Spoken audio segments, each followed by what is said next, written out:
ఏమండి మొన్న నేను 20,000 పెట్టి ఒక పట్టుచీర కొనుక్కున్నానా, అది ఇప్పుడు ఆషాఢం సెల్లో 10,000కే వస్తుందండి. మనం అనవసరంగా లాస్ అయ్యాం.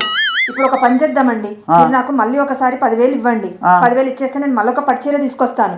అప్పుడు మనకు 30,000కి 2 పట్టుచీరలు వచ్చినట్టు ఉంటది. అంటే 5,000 రూపాయలు మనకు లాభం. అంటే ఫస్ట్ చీర కూడా మనకు 15,000కే వచ్చినట్టు అవుద్ది కదా. 5,000 లాభం. 5,000 లాభం. నాకు ఇప్పుడు 10,000 ఇవ్వండి. ఏదో ట్రాప్ ఇది.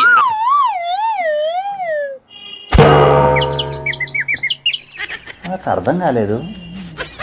10,000, 15,000, 20, 15, 30, 30 డివైడ్ బై 2 ఏదో కన్ఫ్యూజ్ చేస్తుంది, అర్థం కాలే.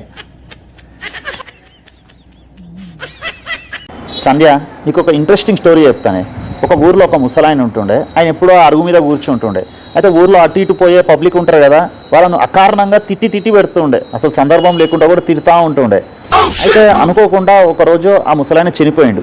చనిపోయే ముందు వాళ్ళ ఇద్దరు పిల్లల్ని పిలిచి తన చివరి కోరిక చెప్పిండు. ఏంటంటే ఊర్లో వాళ్ళు ఎప్పుడు కూడా తనని మెచ్చుకునేలాగా మీరేమైనా చెయ్యాలి అని చెప్పిండు అన్నట్టు. అరుగు మీద కూర్చొని అటు ఇటు పోయే వాళ్ళను అకారణంగా తిడతారు అని చెప్పి మీరే చెప్పి చనిపోయిన తర్వాత నన్ను మెచ్చుకోవాలి అని చెప్పండి ఎక్కడికి వెళ్ళి అవుతుంది అబ్బా. అప్పుడు వాళ్ళిద్దరు కొడుకులకు ఒక ఐడియా వచ్చి ఏం చేశారంటే, వాళ్ళిద్దరు కొడుకులు అరుగు మీద కూర్చొని కట్టెలు పట్టుకొని వచ్చిపోయేటోళ్ళని కొట్టడం స్టార్ట్ చేశారు. అప్పుడు ఊరోళ్ళు ఏమన్నారు తెలుసా, అరే ఈయనకన్నా వీళ్ళ నాయనే మంచిగా ఉండే, తిరుతుండే ఖాళీ, వీళ్ళైతే కొట్టుడే స్టార్ట్ చేసిర్రు, వీళ్ళ నాయన ఎంతో మంచోడు అని చెప్పేసి ఊర్లో అందరు పబ్లిక్ అనుకోవడం స్టార్ట్ చేసిర్రు. ఆ రకంగా వాళ్ళ నాన్నకి మంచి పేరు తెచ్చారు అనమాట. సో వాళ్ళ నాన్నకి మంచి పేరు తేయడానికి వాళ్ళ కొడుకు చెడ్డ అయిపోయారు.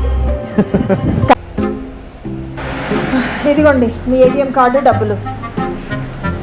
ఇలా 10,000 అని వచ్చింది కానీ నువ్వు 10,000 విత్డ్రా చేసినట్టుగా వచ్చింది. 1,000 రూపాయలు తెచ్చినవేంది?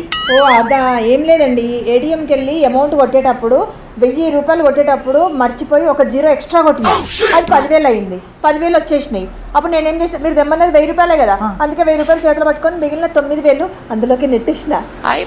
అందులోకి నొక్కేసిన మిషన్లోకి నెట్టేస్తే లోపలికి వెళ్ళిపోయినాయి. అరే నువ్వు ఎట్లా ఫంక్షన్ పోతున్నావు కదా, వచ్చేటప్పుడు ఏదో 1,000 రూపాయలు విత్డ్రా చేసుకొని రమ్మని చెప్పింది, నా తప్పు అయిపోయింది. అంటే మీరు నమ్మట్లేదు కదా, ఇటు ఇవ్వండి. ఈ 1,000 కూడా ఎట్లా నెట్టిందో నేను చూపిస్తాను రండి. అవసరం లేదు. నా కర్మ కాలి నీకు పని చెప్పింది. పో నడు, ఇంట్లోకి పో నడు.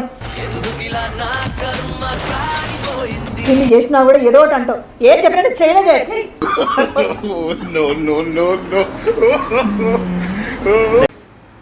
ఏమండి టీ తీసుకోండి. నువ్వు నాకు టీ పెట్టుకొని రావడం ఏంది? కాలు దీని పైన పెట్టుకోండి, కాలు నొక్కుతాను. ఇదేంది కొత్తగా? ఏం లేదండి, రేపు మీ అమ్మ నాన్న వస్తున్నారు కదా, వాళ్ళ ముందు మరి పప్పు శుద్ధలా ఉండకండి. అప్పుడప్పుడు నన్ను కాస్త కసురుతూ ఉండండి. లేదంటే ఊరికనే కొంగన కట్టేసుకుంది అని చెప్పిన నా చెడ్డ పేరు నాకెందుకు చెప్పండి. అలా అని హద్దు మీరకండి చెప్తున్నా.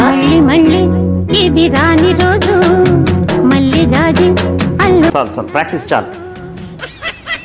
ఏమండి, మా ఆడవాళ్ళు ధైర్యవంతులా, మీ మగవాళ్ళు ధైర్యవంతులా? యాక్చువల్గా స్వతహాగా మగవాళ్ళు చాలా ధైర్యవంతులే. ఒక 5 హారర్ సినిమాలు చూసినా కూడా వాళ్ళు గింత కూడా భయపడారు.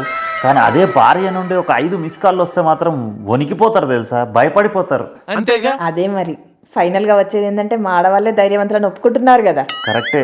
మీరు ఇంత ధైర్యవంతులు కానీ మీరు ఒక చిన్న బొద్దింకను చూసిర్రు అనుకో, హడలెత్తిపోతారు, హంగామా చేస్తారు. అదేందో ఈ వింత నాకు ఇప్పటికే అర్థం కాదు. ఆ చిన్న బొద్దింకకి మీరు భయపడతారు, మీకు మేము భయపడతాం.